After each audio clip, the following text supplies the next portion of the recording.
Hello traders, this is Rich from Tradesight. This is the market preview for the coming session. This is going to be for Tuesday, April 15th, 2014. We had a little bit of a bounce day today. I think the headline is going to read that, things were better today, certainly improvement from last week, but we didn't really close near the highs, and the fact of the matter was it was a low volume, kind of a price checking type of a bounce. The one thing I didn't like about the session today is I thought the market internally was kind of pathetic, especially on the Nasdaq side. Nasdaq side of the market got hammered last week, and to close with only plus 200 issues, I think is a pretty poor showing. New York was a little bit better, plus about 1,000 issues, but that plus only 200 issues on New York.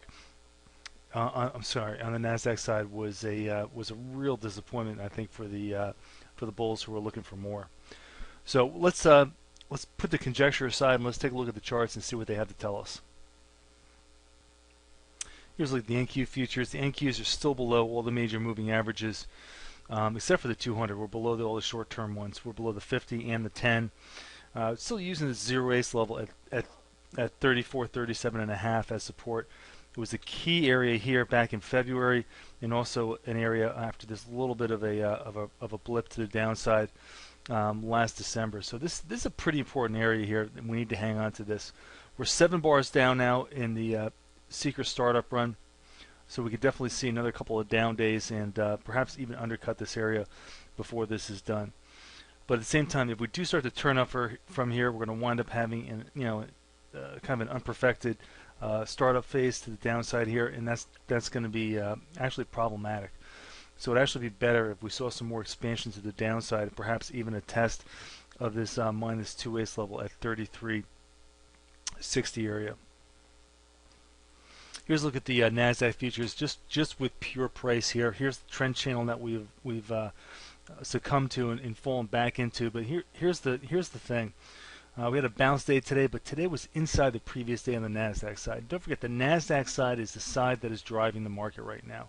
Nasdaq side was the one that was internally weak, rolled over the first. So this is really the one that needs to recoup itself and to pivot and get back to some upside momentum for the overall market to start doing better. Right now we've got an inside day after a pretty good smashing last week. So really need to resolve this range to the upside for the bulls to have any kind of comfort. And if we do take out this area to the downside, especially on a closing basis, it'll be a new low close relative to all the previous lows, and probably wind up putting this lower boundary of the trend channel in play.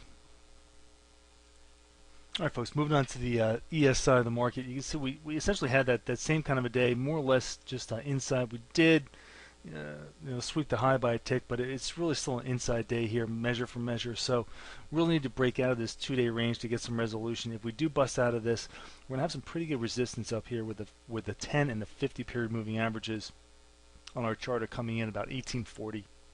So that's going to be a real area of interest if we do roll to the upside. To the downside, 1812.50 at 4 ace is still really important. If we break loose from that, got a minor level at 3 ace at 1796, and then we're really not going to see too much support until we get down to about 1781 and a quarter at that 2 ace level. All right, here's the TLT side. As expected, after having this very flat 1 through 13, which gave us no expansion to the upside in this exhaustion run on the Seeker, we're now playing with the risk level. We closed above it on Friday. Today we settled right at it. We did not take out the previous high, which means from Friday. So this risk level, the pink magenta line, is still in play. So until this gets broken to the upside, or if we roll to the downside, make sure that you're aware of where this level is. This is going to be really important going forward. The oil futures kind of had a little bit of a choppy day back and forth. Right now we're still seeing price being pulled back into this static trend line. Technically it has been broken because we exceeded the break candle by one tick, but that doesn't mean that that is not still going to be in play here a little bit. So 7 ace level at 104.68 is in play. Note that we're only 6 bars up here in the startup phase to the upside. So if we do bust out and continue higher, we could see this 106 and 1.25 area at 8/8, which could come into play. To the downside, we're going to have some support at the 10 EMA, and then more important support at the 50 if that comes into play to the downside. Gold futures are 7 bars up in the exhaustion run, so we could see a little bit of resistance starting tomorrow if we get to 8 bars up. The 7/8 level at 1343 is a minor level, but the big one is going to be the static trend line, which is sitting right here at about 1368.5. Going to be real important resistance if we get up there. Still above all the major moving averages. So for now, the trend is still positive, and the MACD is threatening to cross back above the 0 line, but hasn't done so yet. Here's a look at the cumulative advanced decline lines in the daily time frame. You can see that we were positive on the NASDAQ side down here by a couple hundred issues, but it just didn't do too much to the chart here. The chart is still very bearish, rolling over to the downside. The New York Stock Exchange side, the NYSE side, is the ultimate arbiter, and that's the one that when it does roll, the market will really feel it in earnest. Hasn't done so yet. For now, it's still trying to hang on. But usually what happens is the NASDAQ will roll first, and then the influence will be felt from the NASDAQ and will roll into the New York Stock Exchange side. Internally, the 10-day trend is starting to move up a bit. We're at 1.20 today. We're still decently below the 1.35 oversold threshold, so the market does have some more room to go to the downside before the bears would come upon a short-term oversold condition. So keep an eye on this. We'll stay on top of this, and as you can see, if they want to go to the upside, there's tons of room before we get to the 0.85 oversold threshold.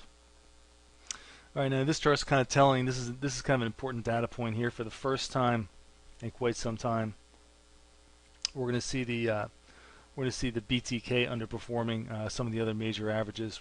We're below the XAU on a relative basis, so this is really starting to unravel here for the biotechs, and this is the first sign of relative strength here in the XAU in quite some time. Now, we had a bump up to a small degree in all the majors here, except for the biotechs. So definitely seeing some rotation here. Just a question of how long it's going to last for. And I do think that, as we talked about before, this move in the market is going to be largely rotational. They really took the high beta stuff out and really kind of shot it. So we're going to have to see if that kind of rolls through to the other things, one thing at a time here, into the more defensive names. Obviously the BTKs and the other technology names and whatnot really got beat up, and we'll have to see if that starts to roll over into the other names, which I kind of think they will, at least as supported from our intermarkets and our other ratio charts. All right, folks. As always, thanks for listening. This has been Rich for Tradesight.